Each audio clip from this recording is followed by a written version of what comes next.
facilities in the house, facilities in your life. You get a job, you get a position. But much of the time we would just for granted take it, yeah, that's my life.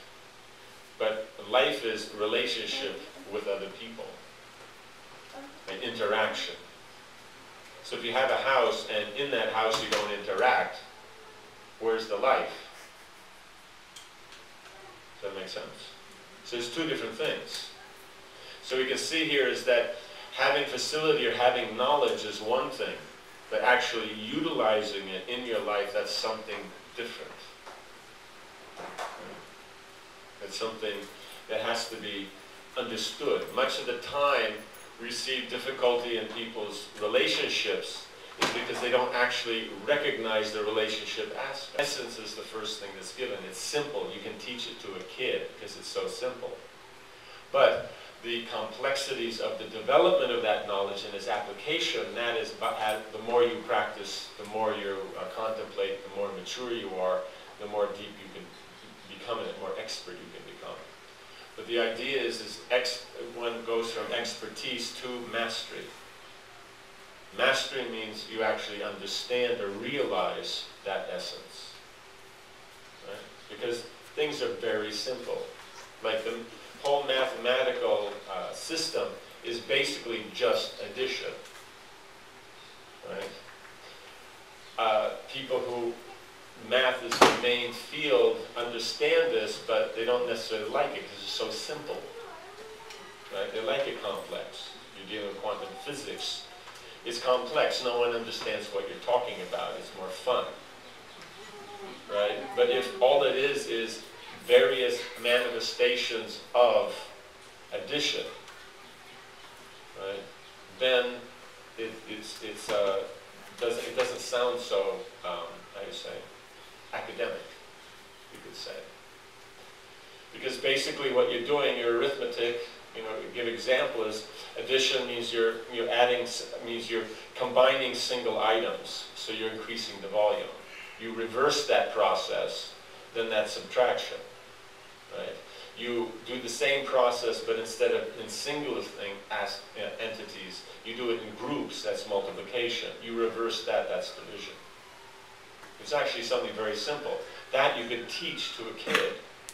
Then they understand arithmetic. Right? They're not very skilled at it. They're still working with, you know, 2 rocks. You know, put it together, you get 2. You know, and then you have 4 rocks. You know, and then you. But still, they can understand what that is. Right? Algebra is simply that you are doing many of these things at once in one equation, rather than doing one at a time. Right? You're multiplying, you're adding, you're dividing, all in one equation. Right? Very simple. Right? Geometry, you're finding the volume of something, whatever its shape.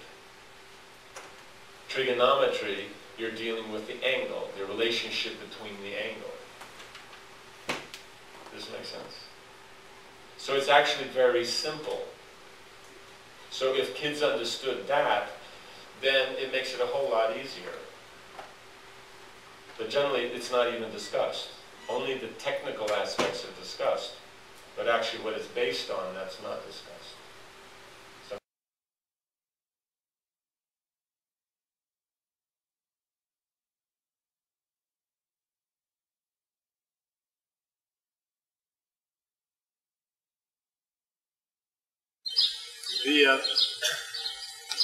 in India, there's a tradition that they are following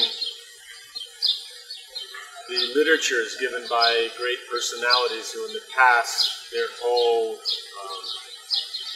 focus in life was how to spiritually elevate themselves. So then their understandings, their realizations, their conversations, their activities, then these are recorded in these literatures. So practically everyone in India previously would study these literatures and try to apply them in their life. So even your commonest person would have some kind of spiritual interest.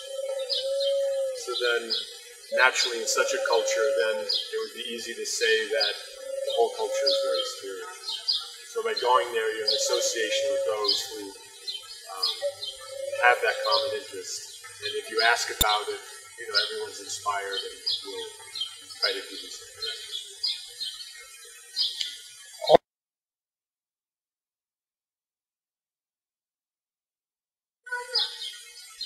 Yoga means to connect with the Supreme. So the whole idea is what activity you perform that you can elevate yourself, and ideally to the topmost platform, the transcendental platform. So then various aspects of yoga will deal with the physical, or with the intellectual, or with the emotional, or the gross, or the metaphysical. So depending on what it is, yoga goes through a process where the predominance of it is dealing with the gross body and the senses. But eventually at the end, it's the topmost aspect. Then it's absorbed in meditation. It means that 24 hours, one will be absorbed.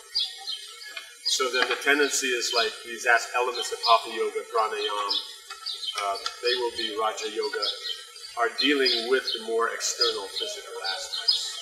So bhakti means is that you're trying to connect with God by the expression of your devotion to Him. And so then those aspects of devotion or religious practice that most directly express that will be what bhakti is about. While the others will be preparing oneself to eventually you could come to that platform. Therefore bhakti is considered the most direct.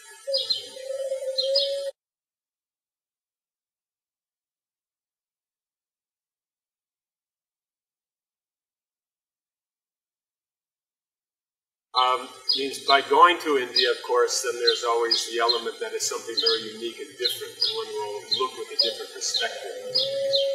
But actually, it's the teachings that are important. So then those teachings can be found anywhere.